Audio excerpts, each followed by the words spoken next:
29వ రాష్ట్రంగా దేశంలో ఒక చిన్న కూడలాగా ఏర్పడే రాష్ట్రంకి భారతీయ జనతా పార్టీ కేంద్ర ప్రభుత్వం ఏం చేసిందని అడుగుతా ఉన్నాం. ఇవాళ మమ్మల్ని 5 గ్యారెంటీల గురించి అడుగుతారు. ఏమైంది మీ సంవత్సరానికి 2 కోట్ల ఉద్యోగాలు? నరేంద్ర మోడీ గారు విశ్వగురువు చెప్పుకొని మొత్తం దేశం ప్రపంచం తిరుగుతుంటే మొత్తం భారతదేశంలో ఉద్యోగాలు ఇచ్చిండు. 5-10 సంవత్సరాల ఏం చేసినా చెప్పేటువంటి ఎజెండా అనేది మీ దగ్గర.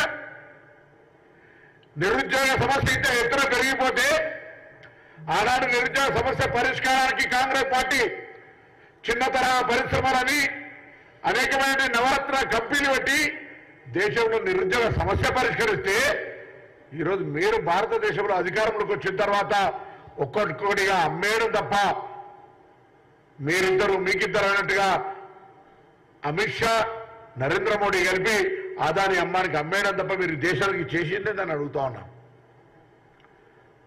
ఈ దేశంలో ఏ ప్రజలకు లాభం జరిగింది? దళితులకు వ్యతిరేకమే, బీసీలకు వ్యతిరేకమే. బీసీ కులగణన సర్వే జరగాలంటే దాన్ని తీసుకొని అప్పుడే పెడతారు కేంద్రంలో. మైనార్టీలకు వ్యతిరేకమే. ఆఖరికి రాజపుత్రుల పట్ల కూడా అనుచితంగా మాట్లాడి ఉత్తర భారతం మొత్తం రగులుతా ఉంది. అలా మీరు ఎంతసేపు అధికారాన్ని వినియోగించుకొని నియంతృత్వంగా ప్రభుత్వాలను పడగొట్టాలి, ప్రజాస్వామ్యాన్ని చంపాలి, భారతీయ జనతా పార్టీని వ్యతిరేకిస్తే బీజేపీ అనుబంధ సంస్థలుగా ఈడీ, ఎన్ఫోర్స్మెంట్, సిబిఐలను ఉపయోగించుకొని హరాస్మెంట్ చేయాలి తప్ప మీరు ఈ 10 సంవత్సరాల్లో సాధించింది అని అడుగుతా ఉన్నా. అందుకే ఇవాళ మీరు నరేంద్ర మోడీ గారి ఫోటో పెట్టుకొని ఓట్లు అడుగుతలేరు. ఇంటింటా మేమేమో ఎన్నికల కోడ్ గురించి అని మాట్లాడుతున్నాం కాదు. ఇలా శ్రీరాముడు పరిపాలన మానవ సేవే మాధవ సేవ అని రాముడు అనేటువంటి వాడు అందరికీ వాడు. కానీ ఇలా మొత్తం రాముడి పేరు మీద అక్షింతలు, రాముడి ఫోటోలు ఇచ్చి ఆ ఫోటో కింద మీరు పెట్టుకుంటారు చూడండి. ఆ హక్కు ఎక్కడదని అడుగుతాను ఓట్ల రూపం లోపల. నరేంద్ర మోడీ గారు ఏం చేశారో చెప్పి అడగండి. ఓట్లు ఉద్యోగాలు ఇచ్చి చెప్పిండు అడగండి. తెలంగాణలో ఎంతమందికి ఇల్లు కట్టించిండు అడగండి.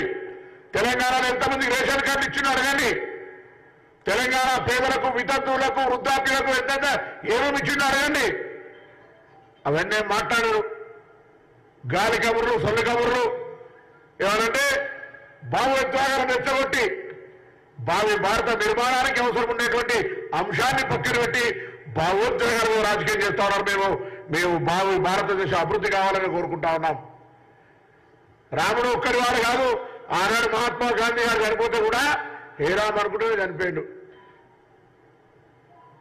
సబ్కా సమ్మతి హే భగవాన్ అనుకుంటూనే ఉన్నారు. ఈరోజు మీరు రాజకీయాల కొరకు వాడుకుంటే అది తప్పు అని చెప్తా ఉన్నాం. అంతేకాదు ఇలా కిషన్ రెడ్డి గారు సికింద్రాబాద్ నియోజకవర్గానికి ఏం చేసిందే? బండి సంజయ్ గారు అడిగితే అసలు మీరు చేనేత కార్మికుల గురించి మాట్లాడతారు. ఇలా చేనేత కార్మికులకు జిఎస్టీ చేయడంతో పాటుగా బుణకర్ యోజన కింద వాళ్ళకైతే ఇన్సూరెన్స్ రద్దు చేసి నేషనల్ టెక్స్టైల్ సంబంధించినటువంటి వాటన్నిటిని రద్దు చేసి ఇలా చేనేత కార్మికుల జీవితాలు స్వాతంత్రం వచ్చినప్పటి నుంచి అండగా ఉన్న కాంగ్రెస్ పార్టీ విధానాలన్నీ రద్దు చేసి ఇలా వాళ్ళకి అన్యాయం చేసిరు మీరు. అది కాకుండా వాటినే ఊరికేనే మాట్లాడుతూ ఉన్నారు. ఇవాళ ఒకటే మాట మళ్ళీ మళ్ళీ అడుగుతోంది కాంగ్రెస్ పార్టీ కార్యకర్తలారా, యావత్ తెలంగాణలో భారతీయ జనతా పార్టీని అడగండి. తెలంగాణ యువతలను వ్యతిరేకించి తెలంగాణకు 10 సంవత్సరాలు ఒక ప్రయోజనం కూడా కలగని తెలంగాణ అమరవీరులను అవమానపరిచి ఒక ఉద్యోగం కూడా ఇవ్వకుండా, ఒక జాతీయ ప్రాజెక్టు లేకుండా, ఒక పరిశ్రమ లేకుండా, ఒక విద్యా సంస్థ లేకుండా ఉన్న వీళ్ళు ఏ విధంగా ఏ నైతికతతో ఓట్లు అడుగుతారో ప్రతి కార్యకర్త నిలదీయాలని సందర్భంగా కోరుతా ఉన్నాం.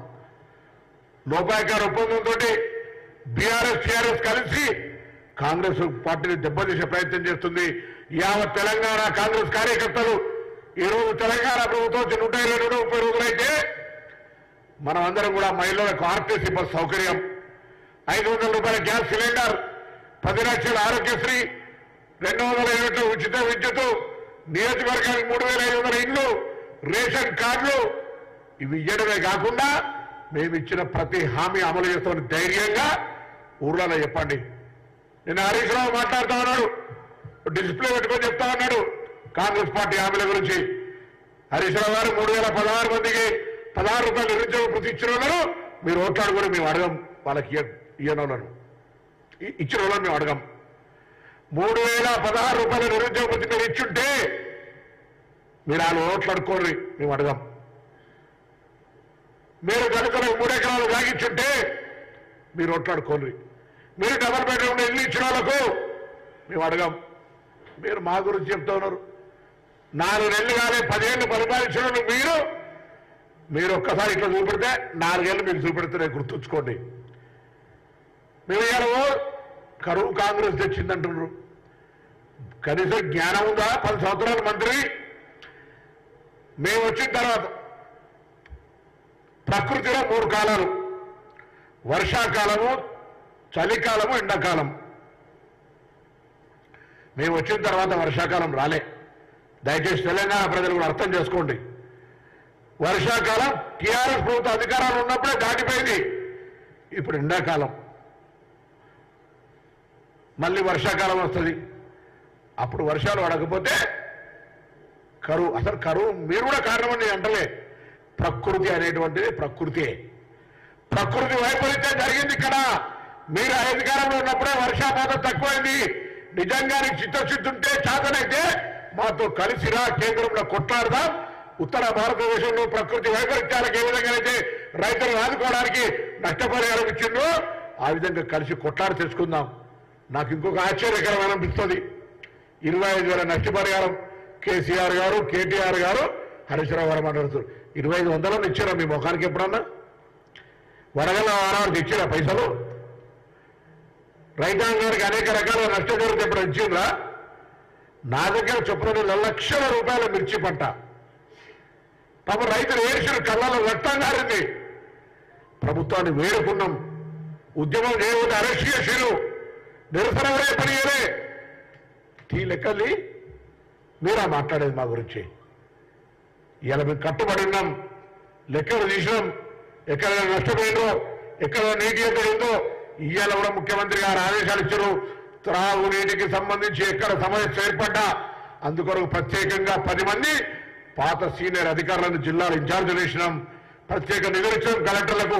యావత్ తెలంగాణలో ఏ గ్రామంలో నీటి ఎద్దడి ఉంటే అక్కడుండే కాంగ్రెస్ నాయకులారా వెంటనే స్థానికంగా జిల్లా కలెక్టర్ దృష్టి తీసుకోండి, ఆ సమస్యను పరిష్కారం చేయని కోరుతున్నాం.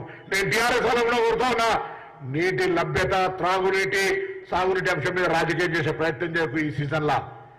చెప్పండి, ఏ ప్రాజెక్టు నీళ్లుంటే మేము విడుదల చేయొద్దని ఆదేశాలు ఇస్తే వెంటనే మేము దేనికైనా ఒప్పుకుంటాం.